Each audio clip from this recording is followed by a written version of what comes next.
হলো research on নেটের grand launch অনুষ্ঠান। যাদবপুর বিশ্ববিদ্যালয়ের ইনকিউবেশন সেন্টারের উদ্যোগে আয়োজন করা হয় এই অনুষ্ঠান। উপস্থিত ছিলেন অধ্যাপক, গবেষক এবং ছাত্রছাত্রীরা। রিসার্চ অন নেট শুধু একটি প্ল্যাটফর্ম নয়, বরং সম্পূর্ণ একটি গবেষণা ইকোসিস্টেম। রিসার্চ অন নেটের মাধ্যমে গবেষকরা এক জায়গায় পাবেন এআই চালিত গবেষণার সহায়তা, ওয়ার্কস্পেস, লিটারেচার ম্যাপিং এবং রিসার্চ পেপার প্রকাশ করার সুযোগ।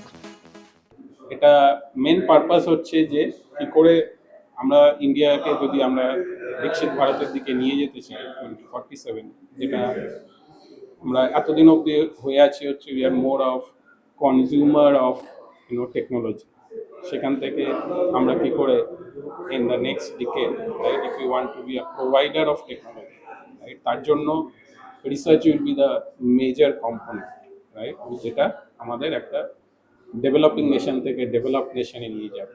অ্যান্ড তার জন্য যেটা দরকার হচ্ছে আমরা যে ব্যারিয়ার্সগুলো রিসার্চাররা ফেস করে, রাইট, ডিউরিং দ্য ওয়ার্ক, যেখানে they have to spend a lot of time on mundane activities, যেটা মোর অফ অ্যাডমিনিস্ট্রেটিভ ওয়ার্ক, সেই জিনিসগুলোকে কি করে কমানো যায়, how he or she can find the right person to collaborate, কার সাথে কোলাবোরেশন করলে, right, we can share the knowledge, we can do a better work, and জিনিসটাকে আমরা কি করে মার্কেটে নিয়ে যেতে পারবো, right, from R&D to what we call as industry and R&D। এই দুটোকে যদি, যেটা academic R&D and industry R&D, এই দুটোকে আমরা যদি মানে জয়েন করাতে পারি, so that's basically the vision with which we have build this platform.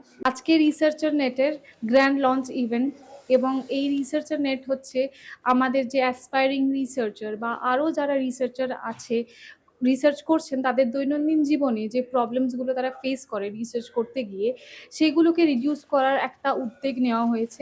Indian researcher আমরা কোলাবোরেট করতে পারবো বাইরের রিসার্চারদের সঙ্গেও, এবং তারাও লো কস্ট একটা সলিউশন পাবে ফর রিসার্চ।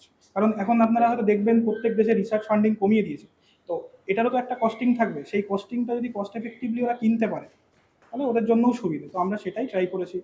যখন স্টুডেন্টরা প্রথম রিসার্চ ফিল্ডে ঢুকতে যায়, তারা হয়তো প্রথমে বেশ কিছু আনইজি ফিল করে, বা সার্চিং করা বা পেপার লেখা ইত্যাদি বিভিন্ন বিষয়ে তারা তখনও যে স্পেসে বা যে রেটে তারা ব্যাপারটাতে দক্ষ হয়ে ওঠে, তা এই ধরনের একটা টুল ব্যবহার করলে তাদের পক্ষে ইনিশিয়াল যে টাইমটা নষ্ট হয়, সেই টাইমটা অনেক ফাস্টার হয়ে যাবে। তাদের পক্ষে কোনো স্টুডেন্ট আছে পেপার লিখতে ভয় পায়, কোনো স্টুডেন্ট আছে, কারণ সবাই সমান পরিমাণে কম্পিউটার স্যাভি নয়।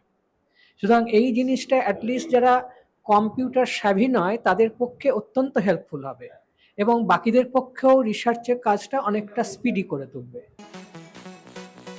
গবেষণাকে আরো সহজ, দ্রুত এবং সবার জন্য সহজলভ্য করাই এই সংস্থার লক্ষ্য। কিভাবে এআই গবেষণার সময় কমিয়ে প্রভাব বাড়াচ্ছে, সেই বিষয়টিও তুলে ধরা হয় এই অনুষ্ঠানে। কলকাতা টিভি।